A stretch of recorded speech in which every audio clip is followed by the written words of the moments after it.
क्या होगा जो खत्म हो जाएंगे भारत के सारे मुसलमान? क्या फिर सच में चैन और अमन से जी पाएगा हिंदुस्तान? क्या सच में इंडिया के सेक्युलर कंट्री से कम कम्युनल कंट्री बनने पर भारत एक शांतिप्रिय देश बन सकता है? क्या जिस तरह लोगों का कहना है कि जब भारत से मुसलमान हमेशा के लिए चले जाएंगे तो भारत एक शांतिप्रिय देश बन सकता है? आखिर कितनी सच्चाई है इस बात में? चलिए जानते हैं।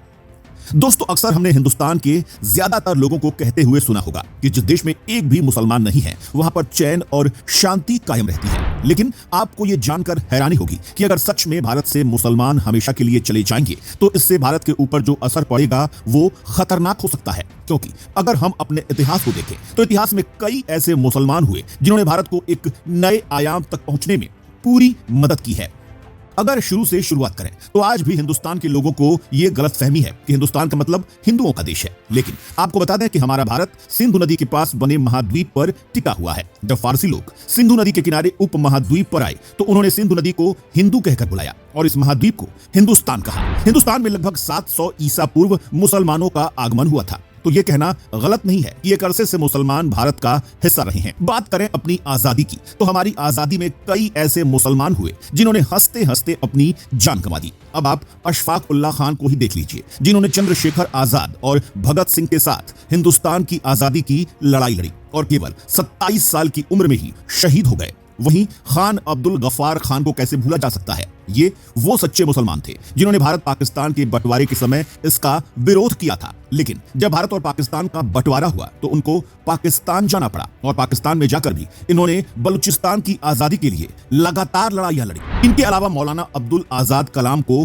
कैसे भूला जा सकता है, जिन्होंने स्वतंत्र भारत के संविधान को बनाने में डॉक्टर BR अम्बेडकर की मदद की। साथ ही डॉक्टर जाकिर हुसैन स्वतंत्र भारत के राष्ट्रपति रह चुके हैं। आसिफ अली वाह जैसे महान लोगों ने स्वतंत्र भारत की नींव रखने में पूरा योगदान दिया। अब जब भारत की बात हो रही है तो भारत को न्यूक्लियर पावर देने वाले missile man doctor APJ Abdul Kalam का योगदान कैसे भूला जा सकता है? आखिर वो भी तो एक मुसलमान ही थे। इसके अलावा अगर देश में कला की बात की जाए तो भारत में मौजूद शहनाई वादन उस्ताद बिस्मिल्लाह खान की ही देन है। वहीं मोहम्मद रफी के गाने सुनकर 90 से लेकर आज तक के लोग अपने आप को खुशनसीब महसूस करते हैं। AR रहमान के गाने आज भी युवाओं की दिलों की धड़कन बढ़ा देते हैं। वहीं यूसुफ खान उर्फ दिलीप कुमार अपने जमाने के अभिनेता रहे हैं जिनके लिए लड़कियां पागल हुआ करती थीं। वहीं आज की बात की जाए तो सलमान खान, शाहरुख खान, आमिर खान, सैफ अली खान वो दिग्गज अभिनेता हैं जिन्होंने बॉलीवुड के साम्राज्य पर अपना अधिकार जमाया हुआ है और बॉलीवुड में बनने वाली आधी से ज्यादा फिल्में मुसलमान अभिनेताओं के दम पर टिकी हुई हैं। बॉलीवुड से लेकर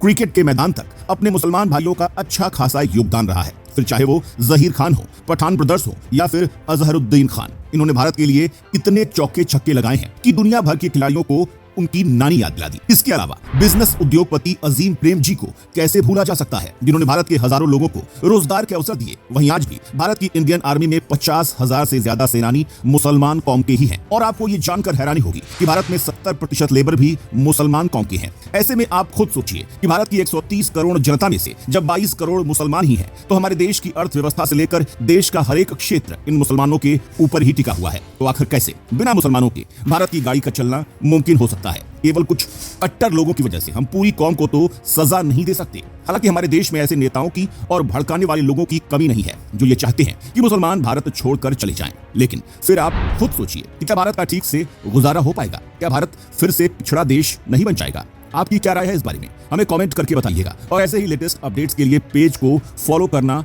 बिल्कुल भी मत भूलिएगा।